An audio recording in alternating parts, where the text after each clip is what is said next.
बिस्मिल्लाहिर्रहमानिर्रहीम। अस्सलाम वालेकुम दोस्तों, मां आज़म। ऐं अॼु मां adobe Photoshop CS6 complete Sindhi course जो लेसन नंबर 3 खणी तव्हांजी ख़िदमत में हाज़िर थियो आहियां। इंशाअल्लाह हिन लेसन में पाण अॻिते कुझु टूल सिखण जी कोशिशि कंदासीं।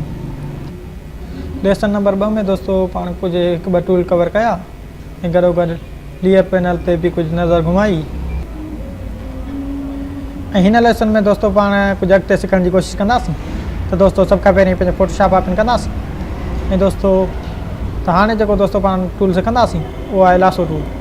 दोस्तों सब खां पहिरीं लासो टूल सिलेक्ट कंदासीं ऐं दोस्तों का ॿी तस्वीर ओपन कंदासीं त जीअं उन ते कमु करे सघूं। असल में दोस्तों ही लासो टूल जेको आहे सिलेक्शन करण लाइ यूज़ कयो वेंदो आहे। ऐं दोस्तों हिन में अंदरि जेकॾहिं पाण हलंदासीं त ॿिया बि टूल नज़र ईंदा, पर पहिरीं दोस्तों पाण लासो टूल सिखण जी कोशिशि कंदासीं। मसलन मूंखे तस्वीर जी सिलेक्शन करणी आहे, हिते क्लिक कंदासीं ऐं दोस्तों हिन खे क्लिक जेको पकड़नी आहे, क्लिक छॾणी न आहे ऐं जेको क्लिक पकड़े ऐं हिन जी पाण सिलेक्शन कंदासीं। हीअ त दोस्तों मां तकड़ में करे रहियो आहियां, इन करे सही न थी रही आहे। तव्हांखे सिर्फ़ु ॿुधाइण लाइ जेकॾहिं ज़ूम करे पाण वेझो का कंदासीं त पाण सही सिलेक्शन करे सघूं था।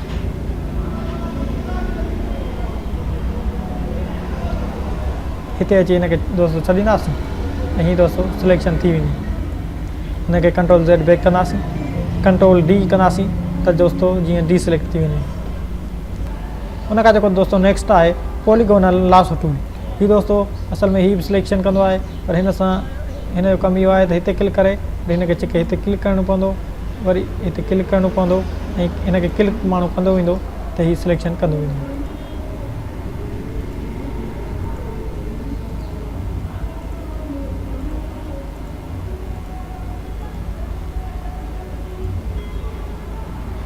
मसलन दोस्तों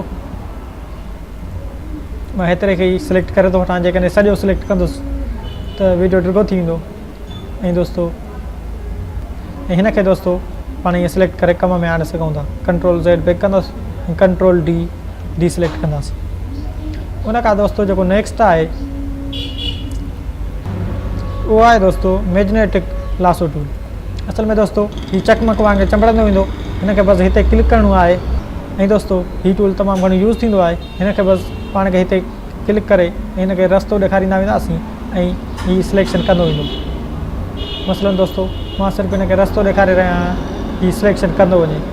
पर दोस्तों जेकॾहिं हीअ ग़लति सिलेक्शन करे त बैक स्पेस दॿाईंदासीं, हीअ बैक थी वेंदो ऐं हिन खे वेझो खणी हिते पाण बि क्लिक करे सघूं था ऐं हीअ पाण सिलेक्ट कंदो वेंदो। जेकॾहिं पाण सिलेक्ट हीअ सही न करे त तव्हां पाण बि हिन खे रस्तो ॾेखारे सघो था ऐं हीअ पाण बि कंदो वेंदो। असल में दोस्तों जिते घणा कलर मिक्स थी वेंदा आहिनि पाण में, उते हीअ सही सिलेक्शन न कंदो आहे ऐं उते हिन खे तव्हां पाण बि क्लिक करे सिलेक्शन कराए सघो था। ऐं हिते दोस्तों बैक स्पेस दॿाईंदासीं, बैक थी वियो ऐं हिन खे दोस्तों पाण रस्तो ॾेखारींदा वेंदासीं, हीअ सिलेक्शन कंदो वेंदो।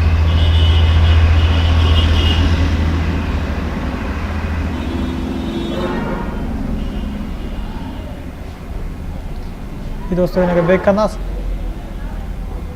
हिते क्लिक करे ऐं दोस्तों हिन खे छिकाईंदासीं, हिते क्लिक करे क्लिक कंदासीं। जेको आहे सो तमामु सुठी सिलेक्शन थी चुकी आहे। हिन खे Ctrl+J कंदासीं डुप्लीकेट ऐं हेठि खे गुम कंदासीं।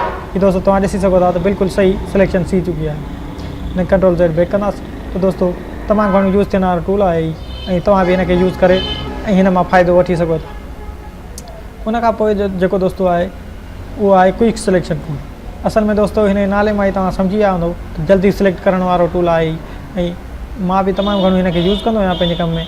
हिन खे फ़क़ति पाण ईअं सिलेक्ट कंदासीं ऐं क्लिक करे ईअं ड्रैग कंदा वेंदासीं ऐं दोस्तों पाण सिलेक्ट कंदो वेंदो। हाणे दोस्तों तव्हां हीअ ॾिसी सघो था हितां ॿाहिरि अची वियो आहे। हाणे दोस्तों हिन खे अंदरि करण लाइ हितां अची माइनस खे सिलेक्ट कंदासीं ऐं हिन खे अंदरि कंदासीं ऐं दोस्तों हितां अची प्लस खे सिलेक्ट करे हिन खे ॿाहिरि कंदासीं। ऐं दोस्तों हाणे ॾिसो त मां माइनस ते बि क्लिक नथो कयां ऐं हिन खे मां अंदरि पियो कयां। असल में दोस्तों इहो तॾहिं थींदो जॾहिं पाण अल्ट खे प्रेस करे ऐं हिन खे अंदरि तरफ़ कंदासीं त हीअ अंदरि थींदो वेंदो। जेकॾहिं तव्हांखे दोस्तों तेज़ कमु करिणो आहे त तव्हांखे शॉर्टकट कमांड सिखणियूं पवंदियूं। जेकॾहिं दोस्तों हिते प्लस सिलेक्ट हूंदो, पाण अल्ट खे प्रेस कंदासीं ऑटोमेटिक माइनस थी वेंदो ऐं हिन खे पाण अंदरि करे सघूं था। वरी अल्ट तव्हां पाण हथ खे मथे खणंदासीं त हिन खे ॿाहिरि करे सघूं था। दोस्तों अल्ट जी मदद सां बि तव्हां हीउ कमु सरअंजाम ॾेई सघो था। ऐं हिन खे दोस्तों कंट्रोल जे कंदासीं ऐं हाणे हेठि बैकग्राउंड खे गाइब कंदासीं। हीउ दोस्तों तव्हां ॾिसी सघो था तमामु बहितरीनु सिलेक्शन थी चुकी आहे। हिन खे दोस्तों कंट्रोल Z कंदासीं बैक, या हिते हिस्ट्री में अची ऐं हिन खे बैक करे सघूं था। उन खां बाद में दोस्तों जेको टूल आहे मैजिक वान टूल। दोस्तों असल में ही मैजिक वान टूल हिकिड़ो जिते कलर हूंदो आहे उनखे सिलेक्ट कंदो आहे। मसलन मां हिन खे हिते क्लिक कंदुसि त हीउ दोस्तों सिर्फ़ु जेको मुंहिंजी शेड ते हिकु जहिड़ो हिन खे कलर मिलंदो उहो सिलेक्ट कंदो। हीअ असल में दोस्तों हिकु जहिड़ो कलर हूंदो आहे उनखे सिलेक्ट कंदो आहे। जेकॾहिं मां हिते क्लिक कयां त हीउ सिर्फ़ु वाइट जेको हिसो आहे उनखे सिलेक्ट कयूं। त दोस्तों हिन खे पाण वधाए सघूं था। मसलन हिन खे मां हिते क्लिक कयो, हिते हिन खे क्लिक करे ऐं हिन खे ॿाहिरि हिन जी सिलेक्शन वधाए सघूं था। पर दोस्तों हिन खे सिलेक्शन लाइ यूज़ कयो वेंदो आहे, पर हीउ दोस्तों जिते हिकिड़ो कलर हूंदो आहे उते घणो यूज़ कयो वेंदो आहे। हिन कंट्रोल डी सिलेक्ट कंदासीं। उन खां जेको दोस्तों नेक्स्ट पंहिंजो टूल आहे उहो आहे क्रॉप टूल। क्रॉप टूल असल में दोस्तों मोबाइल में बि हूंदो आहे, तव्हांखे ख़बर हूंदी त कंहिं बि तस्वीर खे क्रॉप करण लाइ। मसलन हीउ मुंहिंजो फेस आहे, मां हिन खे क्रॉप कयां त हिते हिन खे सिलेक्ट करे ऐं हिते यस वारी टिक लॻी पई आहे दोस्तों, हिन खे ओके कंदासीं त हीउ दोस्तों क्रॉप थी वेंदी तस्वीर। असल में दोस्तों फोटोग्राफर हिन खे घणो यूज़ कंदा आहिनि, तस्वीर खे क्रॉप करे ऐं फिट करे ही प्रिंट कंदा आहिनि। उन खां बाद में दोस्तों जेको पंहिंजो नेक्स्ट टूल आहे पर्सपेक्टिव क्रॉप टूल। दोस्तों असल में हीउ टूल जेको आहे तस्वीर जेकॾहिं टेढ़ी आहे त हिन खे उन खे सिधो करण लाइ यूज़ कयो वेंदो आहे। मसलन मां हिन तस्वीर खे हिते सिलेक्ट करे ऐं हिन खे हीअं कंदुसि, हितां हीअं कंदुसि ऐं इंटर कंदुसि त हीअ तस्वीर टेढ़ी थी वई। असल में दोस्तों हीअ तस्वीर सिधी हुई पर हाणे टेढ़ी थी वई। पर जेकॾहिं हीअ तस्वीर टेढ़ी हूंदी आहे त पाण हिन खे ईअं करे सिधो करे सघूं था। उन खां बाद में दोस्तों जेको पंहिंजो टूल आहे स्लाइस टूल। स्लाइस टूल असल में दोस्तों ही स्लाइस टूल जेको आहे हीअ जॾहिं वेब डिज़ाइन कई वेंदी आहे त उन में इस्तेमालु कयो वेंदो आहे। ऐं दोस्तों वेब डिज़ाइनिंग में मेन्यूज़ वग़ैरह ठाहिणा हूंदा आहिनि ऐं उन्हनि खे रीनेम ॾियणो हूंदो आहे त उन में ही यूज़ कयो वेंदो आहे। ऐं उन खां दोस्तों जेको नेक्स्ट आहे स्लाइस सिलेक्ट टूल। हिन टूल सां बि दोस्तों वेब डिज़ाइनिंग में कमु कयो वेंदो आहे। मसलन मां हिन ते डबल क्लिक कयां त हीउ दोस्तों तव्हां ॾिसी सघो था त हीउ नालो खुली वियो। ऐं दोस्तों हीअ आज़म डायरी इन लाइ लिखियलु आहे दोस्तों छो त हिते जेकी तस्वीर आहे हिन ते बि नालो इहो लिखियलु आहे। दोस्तों हिते URL वग़ैरह टारगेट वग़ैरह ही पाण ॾेई सघूं था ऐं पाण वेब डिज़ाइनिंग ठाहिण में हिन खे इस्तेमालु करे सघूं था। त दोस्तों हीअ जेके ॿ टूल आहिनि हीअ वेब डिज़ाइनिंग में कमु आणिया वेंदा आहिनि। जॾहिं पाण वेब डिज़ाइनिंग ठाहींदासीं त उन में हिन खे कमु आणे सघूं था। ऐं उन खां बाद में दोस्तों पाण एडिट मेन्यू सिखण जी कोशिशि कंदासीं। एडिट में हलंदासीं दोस्तों पहिरियों जेको ऑप्शन आहे दोस्तों अंडो न्यू स्लाइस। हीअ दोस्तों बेक करण लाइ का शइ जेकॾहिं पाण खां ठही वई आहे त हुनखे बेक करण लाइ हिते ई पाण यूज़ करे हिन खे बेक करे सघूं था। जीअं MS ऑफिस वग़ैरह में मथे ऑप्शन ॾिनल हूंदो आहे अंडो अंडो दोस्तों वरी साॻे खे वापसि करण लाइ। उन खां बाद में दोस्तों स्टेप फॉरवर्ड माना हिकु स्टेप अॻिते करण लाइ, स्टेप बैकवर्ड हिकु स्टेप पोइ करण लाइ, ऐं फेड दोस्तों पाण अहिड़ी का शइ सिलेक्ट न कई आहे जो हिन जो ऑप्शन अचे। ऐं दोस्तों कट करण लाइ ऐं कॉपी करण लाइ दोस्तों कॉपी मार्जिन। असल में दोस्तों ॿ तस्वीरूं हूंदियूं आहिनि उनखे पाण मार्जिन कंदा आहियूं त उनखे कॉपी मार्जिन करे सघूं था। मसलन मां हिन ॿिनि तस्वीरुनि खे सिलेक्ट कंदुसि, हिन ते सिलेक्ट कंदुसि ऐं दोस्तों कंट्रोल सां गॾोगॾु हिन खे बि सिलेक्ट करे हिन खे हिते अची पाण दोस्तों जेको मार्जिन लेयर्स कंदा आहियूं हीअ मार्जिन थी वियूं। हीअ मतिलबु हिकु लेयर थी वई। हिन खे कंट्रोल Z बैक कंदासीं।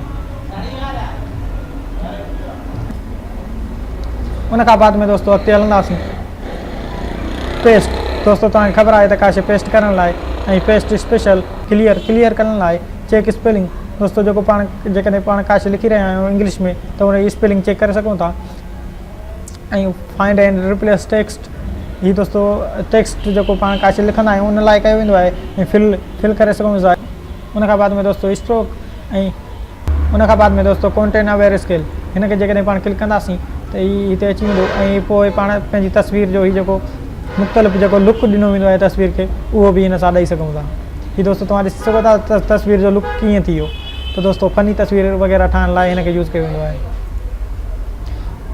उन खां बाद में दोस्तों पुपटवार। हिन ते दोस्तों जेकॾहिं पाण क्लिक कंदासीं हीअ तव्हां ॾिसी सघो था छा थी वियो तस्वीर खे। हीअ असल में दोस्तों हिन खे ईअं पिन करण लाइ यूज़ कयो वेंदो आहे ऐं हिन खे तस्वीर जो लुक वग़ैरह ठाहिण लाइ या हिन जो लुक वग़ैरह बिगाड़ण लाइ इनके फनी ठाहिण लाइ हिनखे यूज़ कयो वेंदो आहे। तो दोस्तों ये तव्हां ॾिसी सघो था तस्वीर कीअं फनी थी वई। दोस्तों ईअं तस्वीर खे फनी करण लाइ हिनखे यूज़ कयो वेंदो आहे। उन खां बाद में दोस्तों फ्री ट्रांसफॉर्म। ये दोस्तों फ्री ट्रांसफॉर्म असल में कंट्रोल टी सां सिलेक्ट कबो आहे, या इते ई भेजी पाण करे सघूं था। इहो सिलेक्ट करे तस्वीर जी साइज़ नंढी वॾी कई वेंदी आहे। उन खां बाद में दोस्तों हलंदासीं हेठि नेक्स्ट ते ट्रांसफॉर्म। ट्रांसफॉर्म में दोस्तों अगेंस्ट ॿीहर ट्रांसफॉर्म करणु, जेकॾहिं हिन ते पाण क्लिक कंदासीं त हीअ तस्वीर वॾी थींदी। पर जेकॾहिं अञा हिन ते पाण अची दोस्तों ॿीहर क्लिक कंदासीं अञा वॾी थी वेंदी। त दोस्तों हिन कंट्रोल Z बैक कंदासीं ऐं दोस्तों वरी हेठि ईंदा नेक्स्ट सिकण जी कोशिशि कंदासीं। हीअ असल में दोस्तों हीअ ऑप्शन कीअं आहे, हाणे हीअ मां तव्हांखे ॿुधायां। जेकॾहिं पाण हिते तस्वीर ते अची हिते अची राइट क्लिक कंदासीं त हिते ही सभु ऑप्शन अची वेंदा। असल में दोस्तों हीअ रोटेट वग़ैरह करण लाइ स्केल रोटेट वग़ैरह करण लाइ हिनखे इस्तेमालु कबो आहे। ऐं दोस्तों हीअ ऑप्शन तव्हां ॾिसी रहिया आहियो, हिनखे बि यूज़ कयो वेंदो आहे। मसलन दोस्तों तस्वीर खे 3D करण लाइ या कंहिं जाइ ते लॻाइण लाइ फिट करण लाइ हिनखे यूज़ कयो वेंदो आहे। मसलन मां हिन ते क्लिक कंदुसि ऐं दोस्तों हीअ तव्हां ॾिसी सघो था तस्वीर खे कीअं थी रही आहे, जीअं चाहियूं करे सघूं था। ऐं दोस्तों कॾहिं हिन तस्वीर ते मां क्लिक कयां ऐं साॻियो हिनखे क्लिक करे हीअ तव्हां दोस्तों ॾिसी सघो था त हीअ तस्वीर ते छा लुक अची रहियो आहे। त दोस्तों हीअ तस्वीर खे 3D करण लाइ यूज़ कई वेंदी आहे। उन खां बाद में जेको नेक्स्ट आहे दोस्तों डिस्ट्रोक ते क्लिक कंदासीं। हीअ बि दोस्तों साॻी शइ आहे, तक़रीबन साॻियो ई आहे, पर हिन जो थोरो कमु मुख़्तलिफ़ हूंदो आहे। हीअ बि तक़रीबन दोस्तों साॻियो ई आहे। हिन सां साॻी 3D शेप पाण ठाहे था सघूं, या कंहिं दीवार वग़ैरह ते तव्हां ॾिठो हूंदो फोटोज़ लॻल हूंदा आहिनि त उहो बि एडिट करे पाण हणी सघूं था। कंट्रोल Z बैक कंदासीं। उन खां बाद में दोस्तों पर्सपेक्टिव। हीअ असल में दोस्तों हीअ साॻी ई आहे तक़रीबन। हिन में दोस्तों हिकिड़ी कुंड था तव्हां पकिड़े हीअं कंदव त ॿी कुंड ऑटोमेटिक अंदरि ईंदी। हिन में दोस्तों इहा ॻाल्हि आहे। ऐं हिनखे बि पाण ईअं करे यूज़ करे सघूं था, मुख़्तलिफ़ इफेक्ट्स ॾेई सघूं था। हिनखे कंट्रोल Z बैक कंदासीं, इंटर कंट्रोल Z बैक कंदासीं। ऐं उन खां बाद में दोस्तों हेठि ईंदासीं वार्प। असल में दोस्तों हीअ वार्प तमामु घणो यूज़ कयो वेंदो आहे लोगो वग़ैरह ठाहिण में। ऐं हिनखे पाण हिते बि यूज़ करे सघूं था, पंहिंजी तस्वीर खे जेको बि लुक ॾियणु चाहियूं उहो ॾेई सघूं था। मसलन मां पंहिंजी तस्वीर खे हीअ ॾिसो कहिड़ो लुक ॾेई छॾियो। हीअ असल में दोस्तों शेप वग़ैरह ठाहिण में बि हिनखे कमु आणियो वेंदो आहे। कंट्रोल Z बैक कंदासीं। ऐं उन खां दोस्तों हेठि हलंदासीं त रोटेट। हीअ दोस्तों असल में रोटेट करण लाइ हीअ हेठि मथे रोटेट करण लाइ ऐं कंट्रोल Z बैक कंदासीं। ऐं उन खां जेको दोस्तों नेक्स्ट आहे खाॿे पासे रोटेट करण लाइ, ऐं दोस्तों कंट्रोल Z बैक कंदासीं। ऐं दोस्तों उन खां जेको नेक्स्ट आहे साॼे पासे रोटेट करण लाइ कंट्रोल Z बैक कंदासीं। ऐं दोस्तों उन खां जेको नेक्स्ट आहे हीअ दोस्तों असल में तव्हां ॾिठो हूंदो त ॿ तस्वीरूं लॻल हूंदियूं आहिनि साॻियूं ई, पर हिकु तरफ़ हुननि जो मुंहुं हूंदो आहे। हीअ दोस्तों तस्वीर जो मुंहुं हुन तरफ़ फेराइण लाइ या हुन तरफ़ फेराइण लाइ। मसलन मां हिन ते क्लिक कंदुसि तस्वीर हीअं टेढ़ी थी वेंदी। Control Z back. ऐं जेकॾहिं दोस्तों हिन ते क्लिक कंदुसि त तस्वीर उल्टी थी वेंदी। हीअ तव्हां ॾिसी सघो था दोस्तों। मसलन दोस्तों मां ॿी का तस्वीर ओपन कयां थो त जीअं तव्हांखे सम्झाए सघां। हिन तस्वीर खे मां हिन ओपन कयो ऐं दोस्तों हिनखे मां ड्रैग एंड ड्रॉप कंदुसि।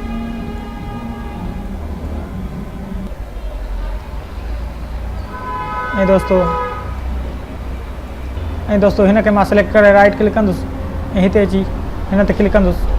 तव्हां ॾिसी सघो था तस्वीर जो रुख चेंज थी रहियो आहे। हीअ असल में दोस्तों हिनखे रुख चेंज करण लाइ यूज़ कयो वेंदो आहे। दोस्तों हलूं था नेक्स्ट। उम्मीद आहे दोस्तों त हिन मां तव्हांखे तमामु घणी मदद मिलंदी। उन खां दोस्तों जेको नेक्स्ट आहे डिफाइन ब्रुश प्रेजेंट। हीअ असल में दोस्तों ब्रुश ठाहिण लाइ हिनखे यूज़ कयो वेंदो आहे। जेकॾहिं पाण हिन ते क्लिक कंदासीं त हिन जो जेको पंहिंजो जेके बि तस्वीरूं पियल आहिनि हिननि जो ब्रुश ठही वेंदो। पर दोस्तों पाण सभिनि जो न ठाहींदासीं। मसलन मां हिते अचां थो ऐं क्रॉप टूल सिलेक्ट कंदुसि। ऐं दोस्तों फ़क़ति मुंहिंजो ही दोस्त आहे, हिन जे चेहरे खे सिलेक्ट कंदुसि इंटर। ऐं दोस्तो हिन खे सिर्फ़ु पाण ब्रुश ठाहींदासीं। दोस्तो एडिट में अची ऐं डिफाइन ब्रुश ते क्लिक कंदासीं ऐं हिन खे नालो ॾींदासीं, जेको बि नालो तव्हां ॾेई छॾियो। मां हिन खे 1 नालो ॾियां थो ऐं हिन खे ओके कंदासीं। त दोस्तो हाणे ही ब्रुश हिन जो तयारु थी वियो आहे। जेकॾहिं दोस्तो पाण हाणे हिन ब्रुश खे ॻोल्हियूं त किथे पियल आहे, त हिते अची दोस्तो ब्रुश टूल सिलेक्ट कंदासीं ऐं हिते ब्रुश में अची लास्ट में ईंदासीं, हीउ पियो हूंदो, हीउ ॾिसी सघो था दोस्तो। ऐं हिन खे हिते मां अची क्लिक कयां, हीउ दोस्तो तव्हां ॾिसी सघो था, बिल्कुलु उहो ई आहे साॻियो। हीउ त दोस्तो ईअं ब्रुश ठाहियो वेंदो आहे। ऐं हुन खां जेको दोस्तो नेक्स्ट आहे डिफाइन पैटर्न। दोस्तो पाण पैटर्न बि साॻी तरह ठाहे सघूं था। उन खां दोस्तो पोइ आहे पर्ज, उन खां पोइ दोस्तो आहे एडोब PDF प्रेज़ेंटेशन। ऐं दोस्तो उन खां पोइ आहे दोस्तो प्रेज़ेंटेशन ऐं प्रेज़ेंटेशन मैनेजर। हिन ते जेकॾहिं पाण क्लिक कयूं त दोस्तो हितां पाण को बि ब्रुश सिलेक्ट करे डिलीट करे सघूं था। मसलन जेको मां हाणे ब्रुश ठाहियो, हिन खे मां सिलेक्ट करे हितां मां डिलीट करे सघां थो, हिन खे रीनेम वग़ैरह करे सघां थो, सेव एज़ बि करे सघां थो। ऐं हीउ दोस्तो पहिरियों मां पंहिंजे फेस जो ब्रुश ठाहियो ऐं हिन खे बि मां डिलीट करे छॾियां थो, त हीउ डिलीट थी विया। हुन खां दोस्तो नेक्स्ट हलंदासीं रिमोट कनेक्शन्स। ऐं हुन खां दोस्तो नेक्स्ट हलंदासीं त कलर सेटिंग। हीउ दोस्तो कलर जी सेटिंग करण लाइ हूंदो आहे। ऐं हुन खां दोस्तो नेक्स्ट हलंदासीं असाइन प्रोफाइल असाइन करण लाइ। ऐं दोस्तो कन्वर्ट टू प्रोफाइल ऐं कीबोर्ड शॉर्टकट्स। हीउ दोस्तो असल में हीउ बि तमामु अहम आहे। हिन ते क्लिक कंदासीं त हिते अची फाइल ते क्लिक कंदासीं त दोस्तो हीउ नई फाइल क्रिएट करण लाइ Ctrl+N ऐं हिन खे पाण रीनेम करे जेकॾहिं पाण हिते Ctrl+N जी जाइ ते ॿी का कमांड रखणु चाहियूं त उहा बि रखी सघूं था। ऐं ओपन जी आहे Ctrl+O, जेकॾहिं हिन खे पाण मटाइणु चाहियूं, ॿी का रखणु चाहियूं त रखी सघूं था। ऐं दोस्तो उन खां नेक्स्ट हलंदासीं मेन्यूज़। दोस्तो मेन्यूज़ में जेकॾहिं पाण हिते फाइल ते क्लिक कयूं त न्यू ओपन ऐं ॿिया जेके फाइल में ऑप्शन हूंदा आहिनि सभु शो थी रहिया आहिनि। पर दोस्तो पाण जेकॾहिं हिते हीअ तव्हांखे अखि नज़र अची रही आहे ऐं हिन ते पाण क्लिक कयूं ऐं हिन ते ओपन वारे ते बि क्लिक करे छॾियूं था ऐं हिन खे ओके कंदासीं त हिते दोस्तो फाइल में ईंदासीं त ॾिसंदासीं त न्यू ऐं ओपन जा ॿई ऑप्शन दोस्तो गाइब थी चुका आहिनि। पर दोस्तो जेकॾहिं तव्हांखां ईअं थी वञे त परेशान न थिजो, वरी अची हिते मेन्यूज़ में अची ऐं हिन खे साॻी तरह चेक लॻाए ओके कजो ऐं वरी फाइल में ईंदासीं त ऑप्शन अची चुका आहिनि। अक्सर दोस्तो ईअं थी वेंदो आहे त वरी पाण ॿीहर फोटोशॉप इंस्टॉल कंदा आहियूं। पर दोस्तो ईअं पाण खे न करणु घुरिजे, पाण खे इन जो हल ॻोल्हणु घुरिजे। उन खां दोस्तो जेको नेक्स्ट आहे प्रीसेट में दोस्तो मुख़्तलिफ़ सेटिंग्स ॾिनियूं वयूं आहिनि।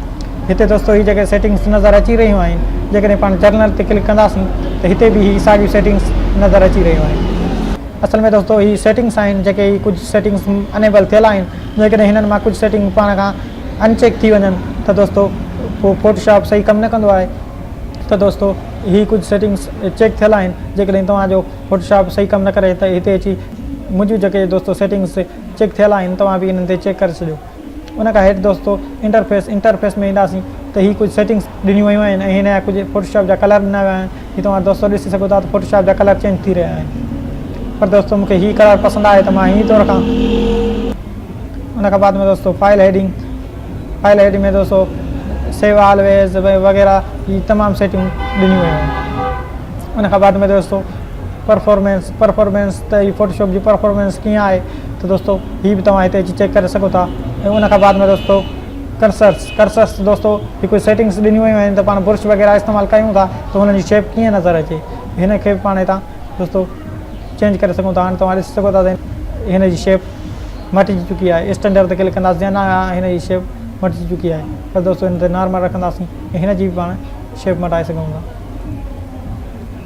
उन खां बाद में दोस्तो नेक्स्ट हलंदासीं ट्रांसपेरेंसी। हीअ दोस्तो हिन में अची हीअ साइज़ खे पाण स्मॉल मीडियम या लार्ज करे सघूं था। ऐं दोस्तो बाक़ी ॿियूं बि सेटिंग करे सघूं था। हीअ कलर वग़ैरह बि चेंज करे सघूं था ऐं ओपिसिटी बि हिन जी घटि वधीक करे सघूं था। उन खां बाद में दोस्तो यूनिट्स एंड रूलर्स। हीअ दोस्तो हिकु रूलर्स वग़ैरह आहिनि। हिननि जी पाण जेकॾहिं पाण पिक्सल्स में रखणु चाहियूं, इंचिस में, सेंटीमीटर्स में, मिलीमीटर्स में, पॉइंट्स में, जंहिंमें बि पाण दोस्तो रखणु चाहियूं रखी सघूं था। ऐं दोस्तो टाइप खे बि पाण जंहिंमें चाहियूं रखी सघूं था, पिक्सल्स में, पॉइंट्स में, जंहिंमें चाहियूं रखी सघूं था। पर दोस्तो हीअ जीअं आहिनि ईअं ई हिन खे रहणु ॾींदासीं पाण। ऐं ग्रिड्स एंड स्लाइड्स हीअ दोस्तो हिन ते क्लिक कंदासीं ऐं मुख़्तलिफ़ हिन जा कलर अची विया आहिनि, हीअ पाण चेंज करे सघूं था। ऐं प्लग में अची दोस्तों हिन जी बि सेटिंग करे सघूं था। ऐं दोस्तों टाइप ते अची दोस्तों ही टाइप में असल में जेको पाण टाइपिंग कंदा आहियूं ही दोस्तों उन जी सेटिंग आहे। जेकॾहिं दोस्तों पाण मिडल स्टैंड ते क्लिक कंदासीं त पाण सिंधी लिखी सघंदासीं ऐं सिंधी सही तरतीब सां लिखी बि वेंदी।